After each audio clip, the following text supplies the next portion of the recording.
ফাঁসি ফাঁসি ফাঁসি চাই, খুনিদের ফাঁসি চাই, ফাঁসি ফাঁসি ফাঁসি চাই। শাকিল হত্যার আসামিদের ফাঁসির দাবিতে মাদারীপুরে মানববন্ধন অনুষ্ঠিত। মাদারীপুর প্রতিনিধি মোহাম্মদ হেমায়েত হোসেন খানের পাঠানো তথ্যচিত্রে বিস্তারিত।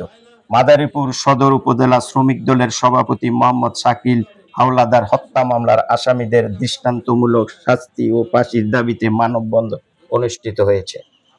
মঙ্গলবার সকালে পুরান বাজার থেকে একটি বিক্ষোভ মিছিল বের হয়ে জেলা প্রশাসকের কার্যালয়ে গিয়ে শেষ হয়। জেলা প্রশাসকের কার্যালয়ে সেখানে এই কর্মসূচি পালন করেন জেলা শ্রমিক দল ও বিএনপির নেতা কর্মীরা। মানববন্ধনে অংশ নিয়ে বক্তারা বলেন, রাজনৈতিক প্রতিহিংসার শিকার হয়ে নৃশংসভাবে খুন হন শাকিল হাওলাদার, অথচ এখনো আসামিদের দৃষ্টান্তমূলক শাস্তি হয়নি। অবিলম্বে আসামিদের গ্রেপ্তার ও দ্রুত বিচার নিশ্চিত করে ফাঁসির দাবি জানান।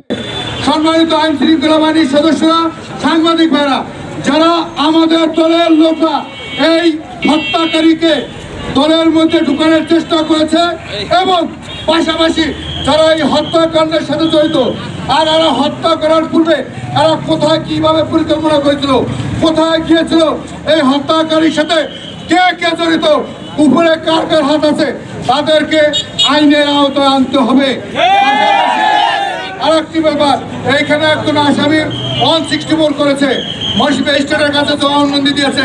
সেই জবানবন্দি যাদের নাম এসছে, আমি প্রশাসনকে বলবো, তদন্তকারী কর্মকর্তাকে বলবো, অনতিবিলম্বে সে বিএনপির হোক, যেই দলের হোক, জামাতের হোক, বৈষম্য বিরোধী আন্দোলনের নেতৃবৃন্দ যাই হোক, হত্যাকাণ্ডের সাথে যারা জড়িত তাদেরকে অনতিবিলম্বে আইনের আওতায় গ্রেপ্তার করতে হবে।